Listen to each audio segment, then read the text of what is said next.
Merci de choisir Star 21 TV pour vous informer. Bonsoir à tous et bienvenue dans ce journal. Le dépôt de la plainte contre le chef de file de l'opposition guinéenne par le président de l'ADC BOC n'a finalement pas eu lieu ce vendredi 12 mars 2021 comme prévu.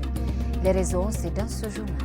43 personnes accusées dans les violences post-électorales lors du double scrutin législatif et référendaire du 22 mars 2020 ont comparu devant le juge du TPI de Zérékoré ce jeudi. Sport dans ce journal, le candidat de la Fegifoot Kerfala Personne Camara et Bouba Sampil ont adressé un courrier sur la mise en place d'une commission électorale et de recours. Les détails, c'est à suivre dans cette édition d'information. Encore une fois, bonsoir et bienvenue. La Guinée est dotée des tests juridiques cités en exemple en Afrique de l'Ouest, mais le constat révèle que ces lois ne sont pas appliquées. Des défenseurs des droits de l'homme ont dénoncé ce comportement ce vendredi. C'est un reportage de Sayoun Kamara. On a coutume de dire que la Guinée s'est dotée des meilleurs textes de loi, mais il ne suffit pas d'avoir de beaux textes. C'est leur application qui compte, fait remarquer ce défenseur des droits de l'homme. Selon lui, tout État qui se veut démocratique doit respecter certains principes. Le respect des valeurs républicaines, le respect des droits de l'homme, le respect du bien public, tout cela, ce sont des comportements qui doivent être ancrés, qui doivent être encouragés au sein de la communauté, par d'abord les autorités, les plus hautes autorités, qui ont la charge première de respecter les lois et de les faire respecter.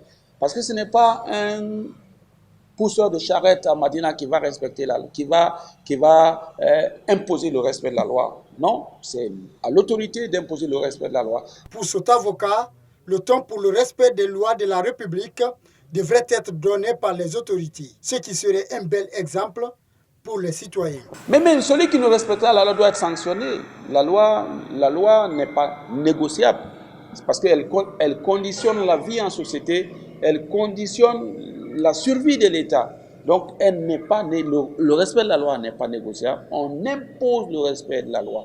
Et celui qui faillit au respect de cette loi-là, eh bien, les sanctions sont prévues. Il faut simplement lui appliquer la sanction pour non seulement qu'il comprenne que ce qu'il a fait n'est pas bon, mais aussi décourager ceux-là qui auraient la propension de se comporter de la sorte. Saisissant cette opportunité, Maître Frédéric Loy invite les dirigeants à donner le ton. Pour lui, le respect de la loi incombe avant tout à l'exécutif.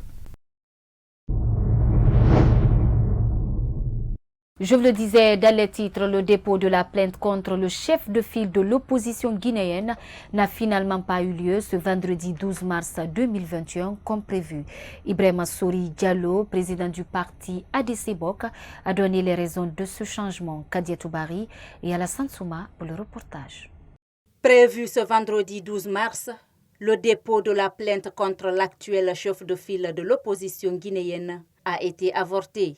Le président du parti ADC BOC donne les raisons. La plainte devait être déposée aujourd'hui, mais après concertation avec les autres amis qui doivent aussi faire des déclarations montrant leur position, c'est-à-dire des députés de l'Assemblée, membres de son parlementaire qui doivent faire leurs déclarations, ils m'ont dit d'attendre parce qu'il n'est pas sans savoir qu'il y a des partis politiques membres du CAR. Le CAR, bien entendu, que c'est le cercle des acteurs pour la République, et donc deux qui doivent aussi montrer leur position, qui étaient d'ailleurs membres de son cabinet qui ne sont plus. Et puis d'autres leaders politiques de mon propre parlementaire m'ont dit d'harmoniser les efforts, parce qu'il faut avoir, si on veut intenter l'action avec les députés, il nous faut 14. Ibrahima Sori Diallo ne compte pas rester les bras croisés. Il promet de continuer à rappeler l'ordre à Mamadou Sylla. Bon, en attendant, je vais continuer toujours à rappeler à l'ordre des choses parce qu'il faut noter que là, c'est devenu très sérieux.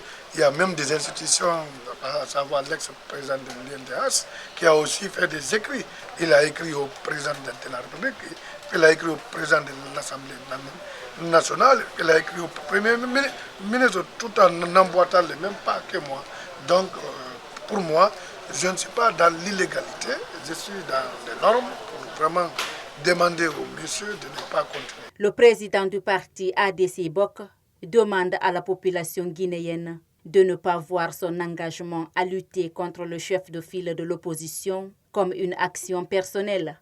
Il persiste et signe que son combat vise à faire respecter la loi.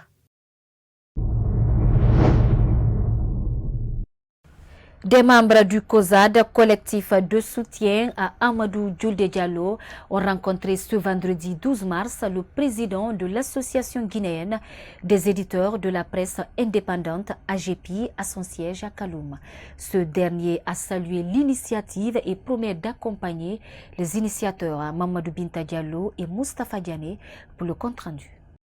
Le COSAD continue à marquer des points sur le terrain. Après le doyen Diallo Souleymane du groupe Lynx Lance, puis le réseau des médias sur Internet en Guinée Remigui, ce vendredi, le collectif était l'hôte de l'AGEPI. Les objectifs de la structure ont été expliqués. On a décidé de rencontrer les responsables des associations de presse pour leur présenter notre initiative et solliciter leur accompagnement.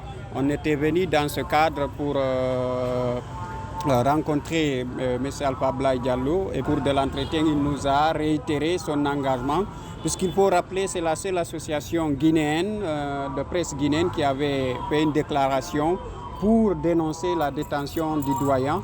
Donc nous sommes très contents. Il nous a réitéré sa ferme détermination à défendre le principe de la liberté de la presse en Guinée. À l'issue de cette rencontre, le président de l'AGEPI s'est dit disposé à joindre ses efforts à ceux du collectif pour le respect de la loi L002 portant sur la liberté de la presse en Guinée. Nous tenons pour vérité qu'aucun journaliste ne doit être interpellé pour un délit de presse, manu militari, mais nous tenons au principe selon lequel, pour tout ce qui concerne les actions judiciaires à intenter à l'encontre d'un journaliste, doit commencer par une citation directe. Nous interpellons les autorités sur le fait que la presse doit rester et demeurer libre en République de Guinée. C'est sur ce point que nous apportons notre soutien et notre accompagnement au collectif. En journalisme, le principe de confraternité est sacré. Ce collectif en est un exemple illustratif, a conclu Alpha Abdoulaye Diallo. Il appelle les magistrats au respect du contenu de la loi L002 en Guinée. Et puis, le collectif avait prévu dans les jours à venir d'organiser un sit-in pour la libération du journaliste Amadou Djoulde Diallo.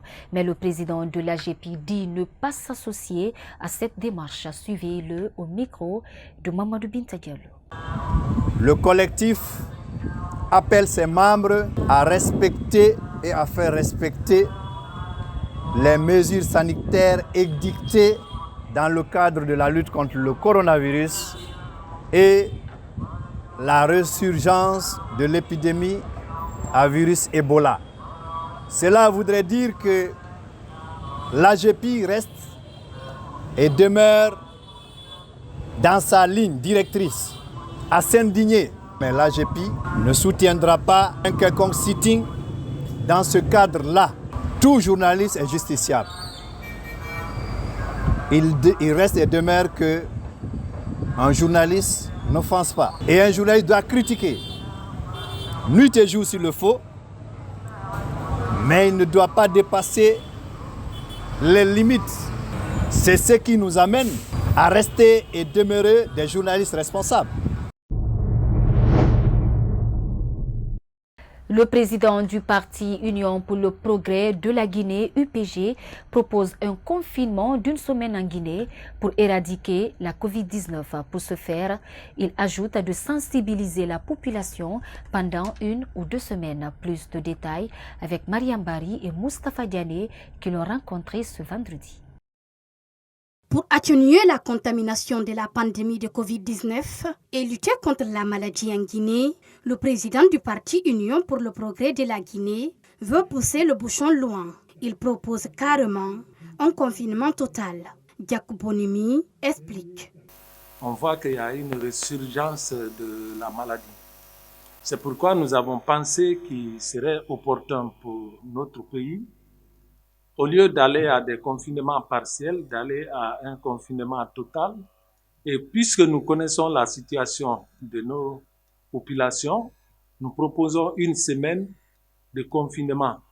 Mais comment on va aller à ce confinement-là? Parce que souvent les mesures prises ne sont pas du tout respectées par les populations. Il faut d'abord avoir 1 ou 2 semaines de sensibilisation, une large sensibilisation des populations pour qu'elles adhèrent à la décision qu'on va prendre. Pour la mise en exécution de cette proposition, le président de l'UPG apporte des précisions. Vous avez même certaines préfectures où les gens disent non, nous on n'a pas corona ici. Ça fait que la croyance en la maladie est vraiment au point zéro par endroit. Si on a la chance que les 70% de la population respectent cette consigne que nous allons donner, ça peut être une réussite pour nous. Selon cet opposant au régime d'Alpha Condé, 1 semaine de confinement total aidera les responsables de la santé à limiter de façon considérable le taux de contamination de la maladie de Covid-19 en Guinée. Depuis la relance de l'état d'urgence sanitaire, des citoyens de Koloma se plaignent des mauvais comportements des hommes en uniforme. Ces derniers sont accusés d'arnaques, notamment les nuits. Ce vendredi 12 mars 2021, nos reporters sont allés à la rencontre de certains qui ont expliqué leur mésaventure. Yaya Bari et Alassane Souma.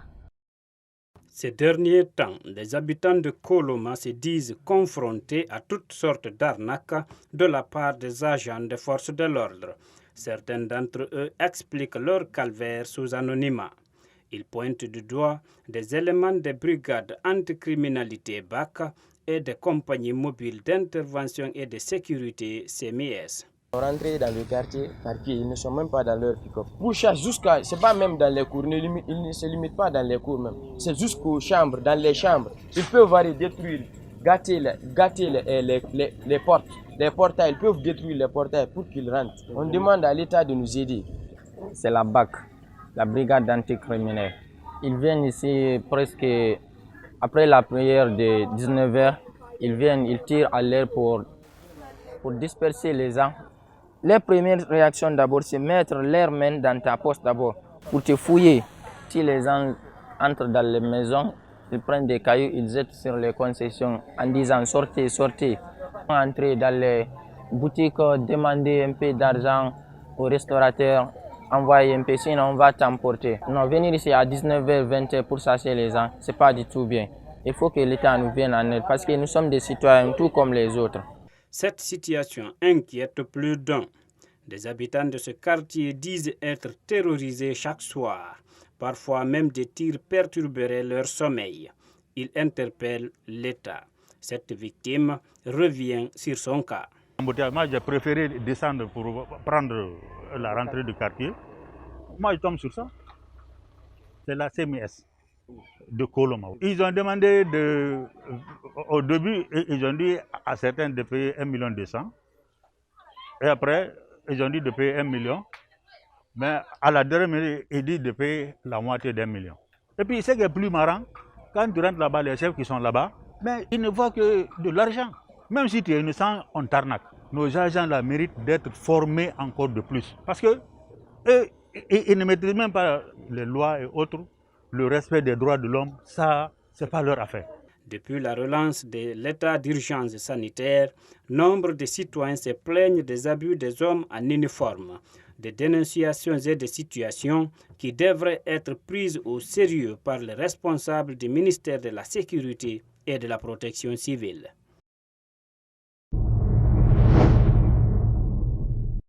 Ce vendredi 12 mars 2021, notre rédaction a visité quelques sites de tests de Covid-19 pour les passagers quittant la gare routière de Bambeto. Un peu partout, des kits sont installés, mais il y a une certaine lourdeur. Alpha Omar Diallo pour le reportage. Depuis 6 heures, ces passagers attendent pour son test de Covid-19. Ils restent conscients du danger de la pandémie et appellent les autres à se faire dépister. On est là depuis 6 heures, on est à l'attendre.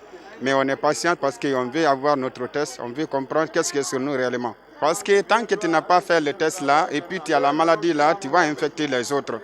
Donc on les prie d'accepter, venir faire le test, volontairement, ne va pas avoir peur quoi. Assistance sociale, examen au labo et data sont entre autres des éléments des kits installés à la gare routière de Bambeto pour les tests de Covid-19. Cet assistant du site rappelle le processus d'enrôlement et tente d'expliquer aux passagers qui dénoncent la lenteur. Les processus sont comme dans les autres sites. Et quand ils viennent, on les arrive dans une fiche. En même temps, on passe à la sensibilisation, comment il faut faire le texte. S'il y a des cas positifs, il faut faire les counseling vers les centres de prise en charge. Tout ça là, tu vois, c'est pas tellement facile. Mais on va avec. Au fur et à mesure que les tests sont effectués, des cas positifs sont enregistrés, ce qui inquiète ses responsables. Il appelle au respect des mesures barrières. Oui, on a eu des cas de positivité. Et quand tu prends comme ça à la date du 5, on a eu 5 cas positifs. À la date du 6, 6 cas positifs. À la date du 8, 6 cas positifs. À la date du 10, encore 6 cas positifs. À la date du 9, il n'y avait pas de cas. À la date du 11, 0 cas aussi hier. D'abord, il faut que les gens acceptent qu'il y a la maladie. Et s'ils acceptent qu'il y a la maladie, et respecter les consignes données par le ministère de la Santé et l'Agence nationale de sécurité sanitaire. C'est ce qui peut nous sauver. Au niveau de la gare routière de Bambeto, plusieurs conducteurs, passagers et apprentis forment un long fil d'attente pour recevoir le résultat de leur test. Ils doivent avoir un résultat négatif pour pouvoir voyager pour l'intérieur du pays. Et puis, cette autre actualité, le président Alpha Condé vient de satisfaire à une des revendications des pharmaciens. Il vient d'interdire l'importation des médicaments par des non-professionnels, ce qui a réjoui le secrétaire général du syndicat des pharmaciens de Guinée. Yayo Moubari et Ibrahima Soribari sont allés à sa rencontre. Suivi. Une victoire pour les pharmaciens qui projetaient une grève en Guinée. Désormais, les non-professionnels ne seront pas dans l'importation des médicaments. Un acte que le syndicat des pharmaciens de Guinée trouve salutaire. Pour nous, c'est avec joie que nous avons accueilli ça. Et si avant on dormait d'un œil, c'est hier on a dormi des 2 yeux. Tous les pharmaciens de Guinée, tous les agents de santé de la Guinée ont dormi des 2 yeux depuis hier. Et je crois que les choses sérieuses vont commencer la semaine prochaine avec le ministère de tutelle, à savoir le ministère de la Santé, pour que nous passions de la parole aux actes. Les médicaments vendus dans les boutiques ou à même le sol représentent plus de 60% de ventes en Guinée et constituent l'une des causes importantes de la mortalité dans le pays, d'où l'appel de ce syndicaliste. Que le chef de l'État est de notre côté et que je crois que désormais nous ne sommes pas seuls. La brigade de répression des crimes qui va passer, qui va veiller sur l'application de tout ça sur les marchés. Dieu a fait que cette brigade s'est reconstituée. Elle est prête à aller au travail. Donc les choses sont aujourd'hui, tout est sur place. Le système mafieux dans le cadre des médicaments en Guinée est arrivé à sa tombe. Maintenant que cette décision est prise, des observateurs estiment que le ministère de la Santé et de l'Hygiène publique devrait veiller à la fixation du prix des médicaments dans les pharmacies agréées. Direction à l'intérieur du pays, la préfecture de Zérekouré a été émaillée de violences meurtrières. lors du double scrutin législatif et référendaire du 22 mars 2020. Après une année, le procès des personnes interpellées dans cette affaire s'est ouvert ce jeudi 11 mars 2021 au tribunal de première instance de Zérékoré. Ils sont au nombre de 43 personnes accusées appelées à comparaître devant la justice. C'est un reportage de notre correspondant Paul Foromo Sakouvogi basé à Zérékoré. Le procès des 43 personnes arrêtées en marge des violences électorales du double scrutin législatif et référendaire des 22 et 23 mars 2020 s'est ouvert ce jeudi au tribunal de première instance de Zérékoré sous haute sécurité. Pour vice de forme, le procès a été renvoyé au jeudi 18 mars 2021. Selon cet avocat de la défense, certaines procédures n'ont pas été respectées. Nous avons demandé d'abord que les ordonnances de renvoi contre ces accusés soient communiquées à ces accusés à la maison centrale, c'est ce que la loi dit. Et que le président du tribunal doit même se déplacer pour aller s'enquérir auprès de ces accusés s'ils ont effectivement reçu ces ordonnances. Mais dans le cas du 22, cela n'a pas été fait. C'est pourquoi nous avons demandé que cette condition-là soit respectée. Le procureur, près le tribunal de première instance de Zérékoré, a rassuré que toutes les dispositions seront prises pour que le procès ait lieu le jeudi prochain. Ils ont évoqué un certain nombre d'éléments qui n'avaient pas été peut-être respectés concernant les actes obligatoires, c'est-à-dire la communication des dossiers avec toutes les photocopies des dossiers. Et imaginez-vous que le dossier, par exemple, du 22 mars, comporte 11 dossiers. 11 dossiers. Et à ce stade-là, faire la photocopie de tous ces dossiers, c'est le principe, mais généralement, c'est d'application très rare. Les ordonnances de renvoi ont été effectivement remises à ces intéressés-là, aux avocats et aux présumés auteurs. Mais concernant maintenant le dossier du 22 mars, là, le réglage sera fait parce que tout le monde ne pouvait pas être là, ils sont 43, et il y a plus de 30 qui étaient mis en liberté provisoire. La ville de Zérékoré avait été émaillée par des violences meurtrières consécutives au double scrutin législatif et référendaire du 22 mars 2020. Ces violences avaient causé la mort de plusieurs personnes et avaient fait des dégâts matériels importants. Page sport pour finir ce journal. Kerfala Person Camara, candidat pour la présidence de la FEGIFOOT et son soutien, Bouba Sampil, ont adressé un courrier au secrétaire général de la dite institution. Ils exigent la mise en place d'une commission électorale et de recours à un consultant sportif a commenté cette actualité ce vendredi 12 mars. Mohamed Salih Diallo. Le camp de Kerfala Person Camara monte les enchères pour la présidence de la Fédération guinéenne de football. Ses soutiens veulent la transparence le jour du vote. Ils exigent la mise en place de la commission électorale et le respect de la loi en vérifiant la conformité des statuts des votants. Ce consultant sportif estime que ce débat est déjà clos. C'est quelque peu regrettable parce que ce sont des commissions qui auraient dû exister dès la mise en place du comité directeur. Alors, vous savez, c'est de bonne guerre. C'est des concurrents.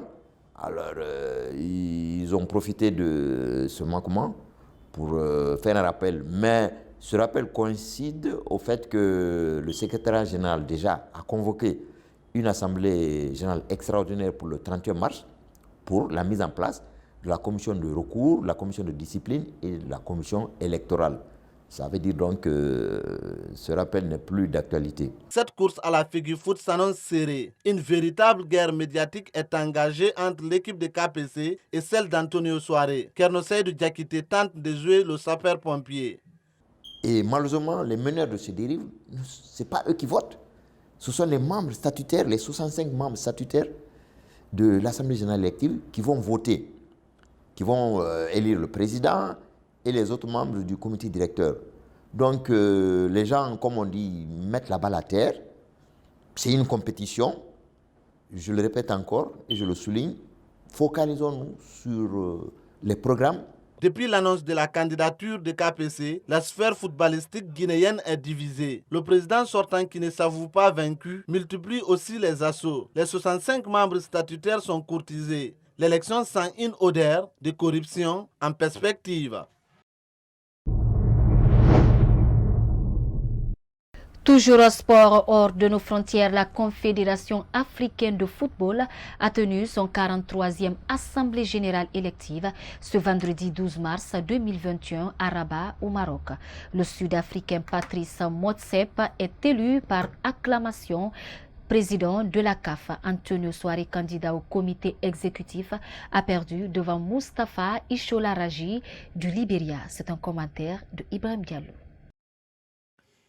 Patrice Motsepe a été élu par acclamation président de la Confédération africaine de football ce vendredi. Le milliardaire sud-africain succède Ahmad Ahmad et devient le premier anglophone à occuper ce poste. Le 7e président de la Confédération africaine de football va diriger cette instance pendant 4 ans. Il a bénéficié du soutien du président de la FIFA, Mamadou Antonio Soare, président de la Fédération guinéenne de football, candidat pour le comité exécutif de la CAF, n'a pas obtenu la confiance de ses pairs. À la veille pourtant, le tribunal arbitral du sport avait annoncé son éligibilité. Le patron du football guinéen a obtenu 14 voix contre 37 pour le Libérien, Mustapha Ishola Raji. Un coup dur pour l'homme d'affaires guinéen qui sera confronté à une autre élection fin d'avril 2021. Pour la présidence de la FEGIFOOT, ses adversaires ont là un bon argument pour le dissuader, disent les observateurs.